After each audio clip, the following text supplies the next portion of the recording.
Hello, everyone, and welcome back to the Live with Grace podcast. I first just wanted to start off the episode by just saying thank you to everyone who's been listening, and I really hope that you guys have been able to take something positive away to apply to your own lives from the things that I've talked about and the things that I've had people on the show here to talk about so far. And today's episode is about the differences between holding yourself accountable and hating yourself. And obviously, it sounds like, there's obvious differences between those two things, but a lot of times they kind of run together in athletics because a lot of times you think that you have to be really, really hard on yourself in order to hold yourself accountable. And so, just to start off, accountability is something that we all need as athletes, as sons and daughters, as students, as friends. We need to be responsible for doing what we committed to do, for giving our all, for taking care of our responsibilities, the things we have to do. And sometimes this accountability comes from an external person, like a coach, a parent, a sibling, a friend, a teammate, a mentor. A lot of times, actually. But other times we hold ourselves accountable. And somehow we learn to dig deep within ourselves, to give it all we have, to lay it all on the floor, all on the field, all on the court.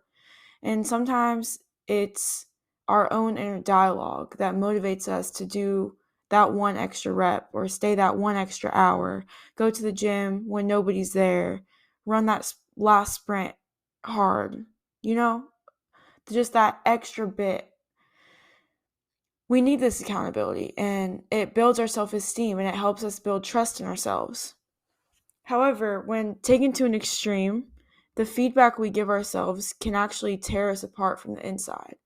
It can nag and we can criticize ourselves and bully ourselves and just completely destroy our confidence. And this this negative dialogue, can make us feel very small. For athletes, this inner dialogue can bring down our overall image of ourselves and impact our performance negatively, because our identity as a person feels like it sometimes is literally tied to how we perform in whatever sport we play. And so when we're not performing and we're not talking to ourselves with respect and love and trust, it can make us feel really, really worthless. And it's just a sad but true statement about a lot of college athletes and like our situations. So I first just wanted to talk about, in this under this umbrella, kind of a story slash experience that I had back in maybe like early high school. And I don't remember actually when I read this book. I might have read it in 8th grade and I might have read it in high school. But it was a book by David Goggins, who is most known for all of the records that he's broken physically, and also for being a Navy SEAL. I'm gonna give you guys a better bio on him real quick. He's known to be, quote unquote, the toughest man alive. And here it is. David Goggins is a retired Navy SEAL, the only member of the U.S. Armed Forces to complete SEAL training, Army Ranger School, and Air Force Tactical Air Controller training. So he's known most for pushing physical limitations and helping people see that they can go further than what they think they can. He's also known for running and completing more than 70 ultra distance races, often placing in the top 5. So some of these are like 100-mile marathons, or I don't even know if that's considered a marathon, but whatever. ultra marathons, that's what it is. And he is also the former world record holder for the amount of pull-ups completed in a certain amount of time, which was 4,030 pull-ups in 17 hours. But so he's done all these things. Like, the list literally goes on. I'm not going to go through his entire bio.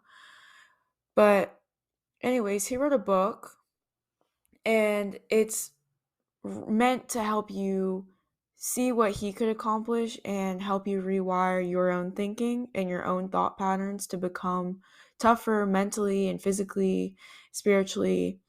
And his mantra is stay hard, like to just stay tough and stay resilient. And so the younger version of myself gripped onto these ideas in this book wholeheartedly. And he talked about things he used to do when he was trying to lose weight and trying to measure up to these physical standards that they had for the military. And so I started to do the same thing and give myself absolutely no slack and talk meanly to myself and tell myself to push myself more. Like, I would write, this is like, this is really weird, okay? So please don't judge if you're listening to this. But it actually is psycho, like, thinking back on it. This is, like, honestly, I think, like, my one of my worst ideas. But it was actually from this book, and because David Goggins would look at himself in the mirror and curse to himself and tell himself, like, you're not fucking doing enough, and, like, you're just all this stuff, like, literally throwing every, like, curse word in there, which, like, I curse. I don't really curse, honestly, if you know me. But in high school, I didn't curse at all. So it was just kind of like really mean to be talking to myself like this. And especially not just the words, but like the tone of voice. It was very much always trying to get more. And so, like, I stuck these sticky notes all over my mirror and I'd read them out and be just like fired up. And I thought that this was accountability and this would help me reach the next level and unlock the next level of my potential, because I'm owning up to the things that I'm not great at yet, and I'm pushing myself to be a better version of myself, and I'm not accepting the person that I am. And I thought this was healthy, and it lasted for a while. And so not only that, eventually I threw away all of those, but it's really funny finding the pictures of the sticky notes and stuff I used to have.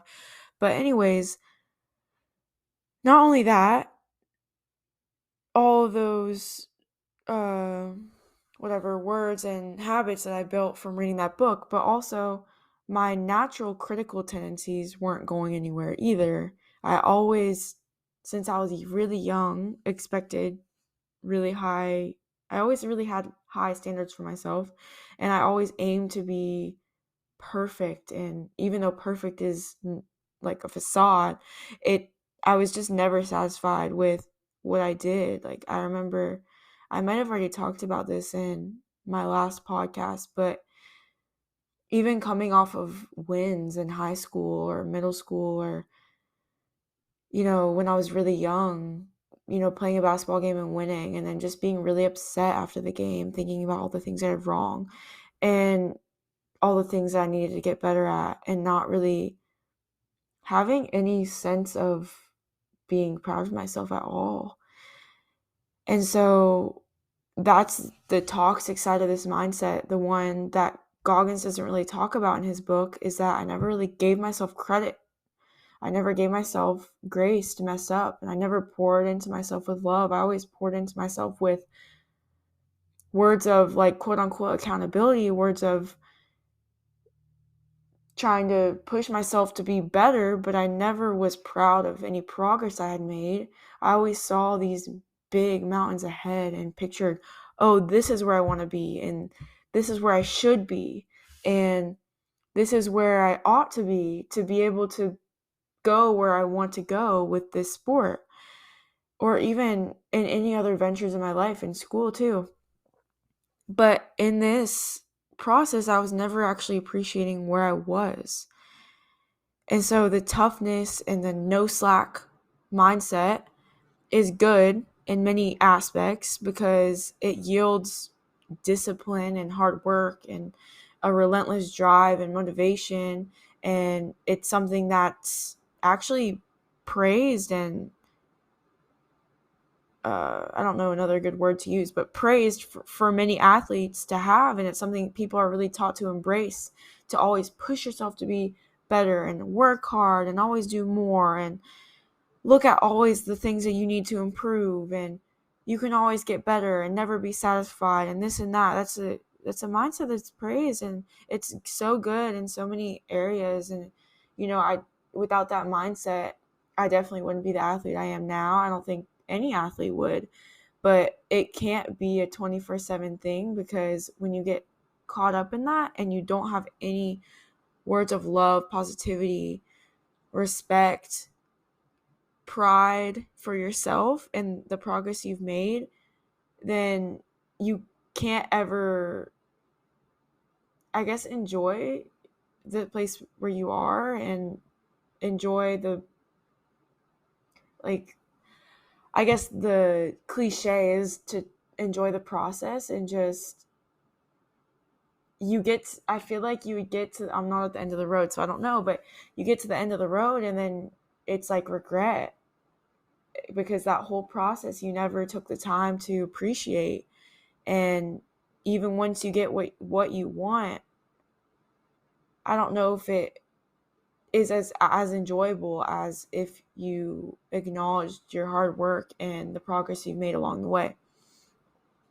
And the problem with this mindset of being so tough and not giving yourself slack ever is that it cultures a lot of resentment towards your goals and yourself as a person, not just as an athlete.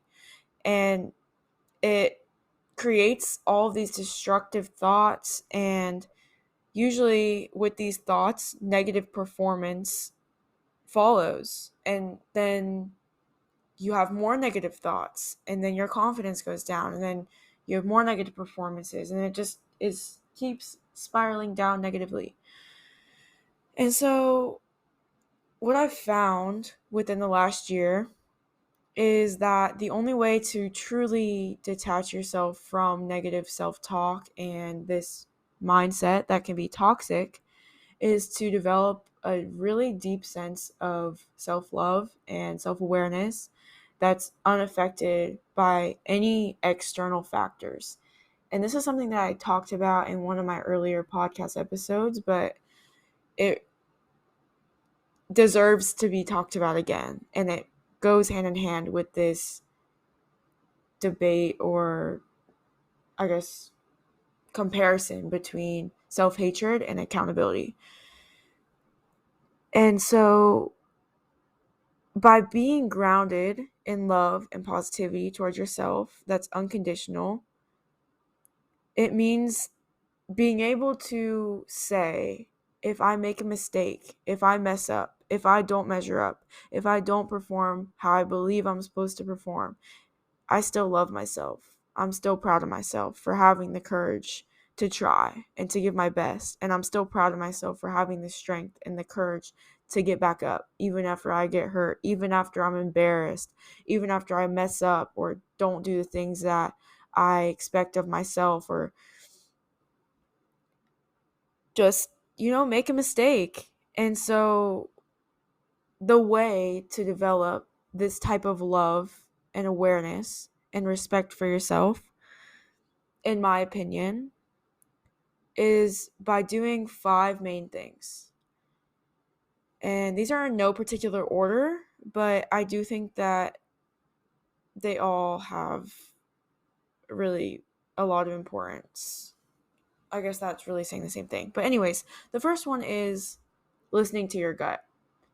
And this is also very cliche, but it's really difficult sometimes. And I don't think that that's talked about a lot, because for certain people, I think that their gut and their intuition can be blurred by their emotions and by their desires that might not be serving them, but might be convenient in the moment. And so once you actually start to listen to that inner voice, because I don't know what I believe for everybody, but I know for myself, and I think that this exists for everybody. In most situations, I do have a strong internal voice of what that pulls me toward or pushes me away from certain situations or certain people or certain reactions to things that happen. And sometimes it's easy to listen to it because I know and I sense that the outcome will be really bad if I don't listen to my gut. But other times it's really convenient not to listen to your gut. And it's the difference between breaking a bad habit and continuing to be in that negative cycle that temporarily serves you, if that makes sense. So, in terms of this topic, listening to your gut might mean hearing something, having a conversation, facing a situation that isn't ideal and that isn't something that you expected and that isn't what you want to hear, and hearing your gut and your intuition and your inner voice that tells you that you're capable of dealing with that situation. You're capable of becoming the person, the woman, the athlete that you need to be to get out of whatever negative situation or circumstance or position you've been put in. And throughout that whole process, being able to listen to your intuitive thoughts of, I'm exactly where I'm supposed to be. And even though I mess up, I still feel grounded in myself and I still feel a genuine sense of love for myself. I'm still proud of myself. I still respect myself. I still trust myself. And I'm going to keep doing the things that I need to do because I know that I'm capable of getting out of this situation, even though I'm in it right now and it might be where I need to be right now for my growth. I'm capable of getting out. And that might not just be an ability to get out on your own. You might have to lean on God, or you might have to lean on people in your life, your balcony people, if you guys have listened to that episode, to get out of that situation. But just the ability to listen to your gut, whether it be that situation or whether it be any situation of, I'm really uncomfortable right now, I don't think that this is where I'm supposed to be, and getting out of something or listening to something and accepting it into your life and being able to, at the same time as you have ownership, being able to love yourself and know that you're capable of leveling up and being the person that you know that you can be. And something that goes along with this, which is number 2 on the list, is keeping your word to yourself and doing everything that you say you're going to do consistently all the time.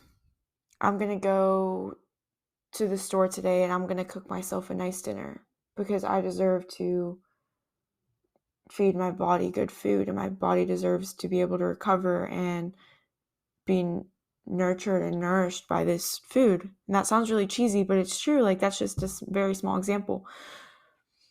Or I'm going to make sure I get enough sleep tonight because my body deserves that. Or I'm going to go get extra shots up today and I'm going to make 300 shots and 100 made free throws. Or I'm going to reach out to my friend that really needs help today.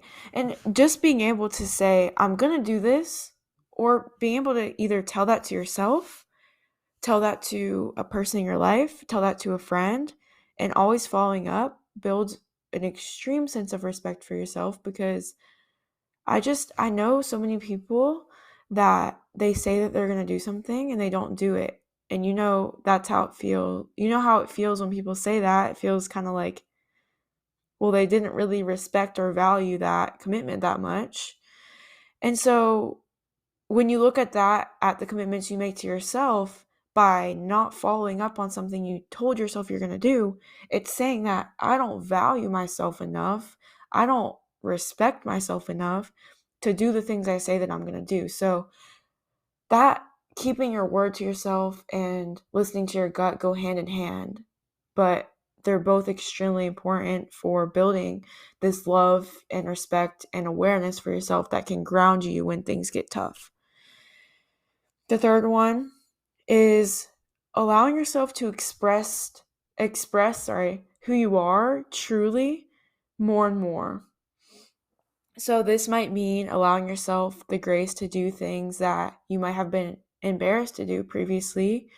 It might mean wearing what you want to wear, and that doesn't have to be scandalous clothing. It can be something as simple as wearing a certain pair of earrings that might make you feel a little bit bolder than other pairs of earrings, or wearing some shoes or something that you don't really see a lot of people wearing that might make you feel a little bit weird because you might not fit in.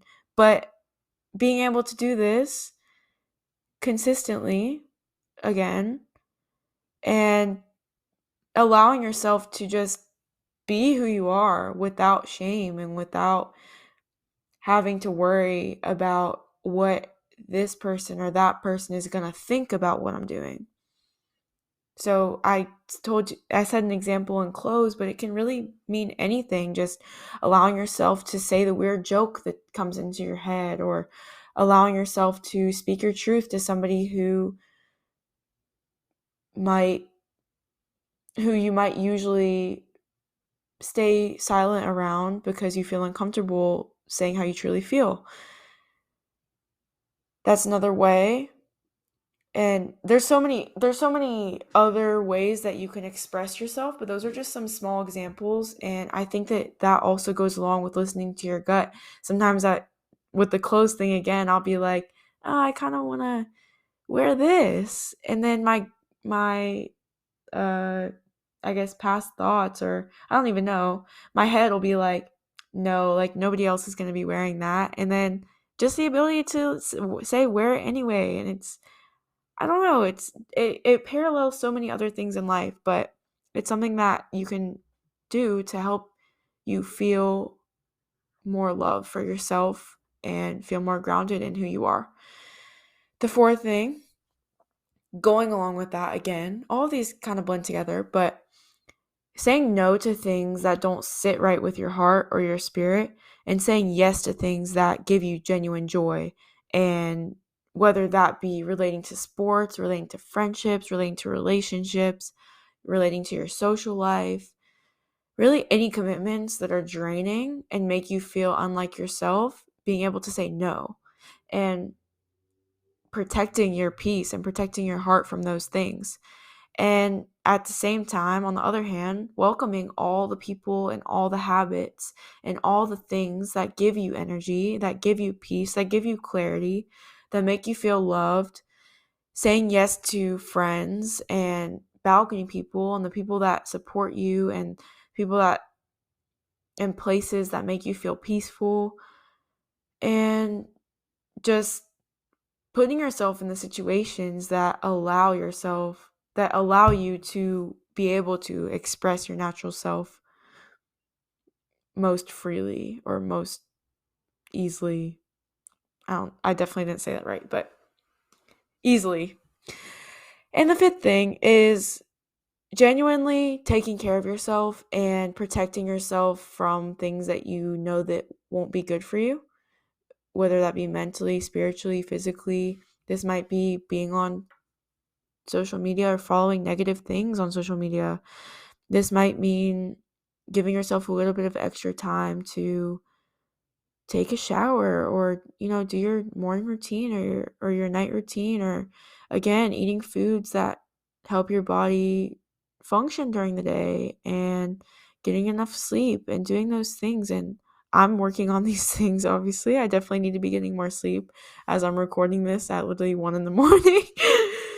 But this, again, goes along with listening to your gut, just doing the things that make you feel good, and just having the courage and having the ability to consistently show up for yourself and express yourself as exactly who you are, not feeling like you need to fit in a box.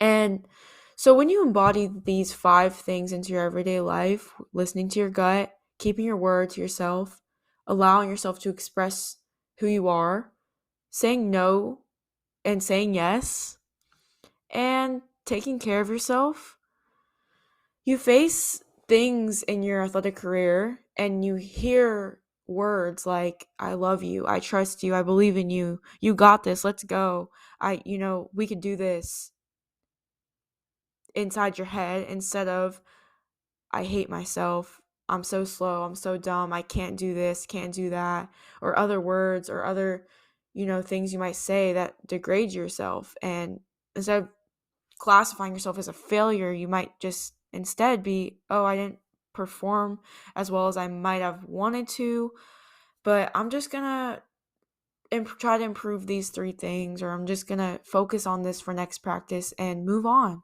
and continue to show up for yourself and doing the extra things that you need to do to get to that level, but not completely degrading yourself for the mistakes that you made. And also just not taking those things personally anymore because you're so grounded in this self-love. So the first step is realizing how powerful this is, how many more shots you can make, how many more winning plays and good moments you can have. And when you embody this love and holding yourself accountable without hating yourself, basically. And then after that, the battle becomes being able to do this all the time. And being able to do this when you're faced with words or situations or conversations that hit you by surprise and tempt you to feel discouraged. And nobody talks about how truly hard this is, especially in college and in college sports, when you feel alone and frustrated, to dig yourself out of that place mentally and being able to come back the next day after you have a really bad day and perform and give it your all, and do so with a mindset of positivity, optimism, encouragement, love, trust, even after you completely effed up the day before. And having this positive dialogue and maintaining that throughout all of that. And even when there's external voices that are discouraging, or even when circumstances aren't ideal, or even when pressure rises, and not allowing these bad thought cycles to arise in these moments of high pressure.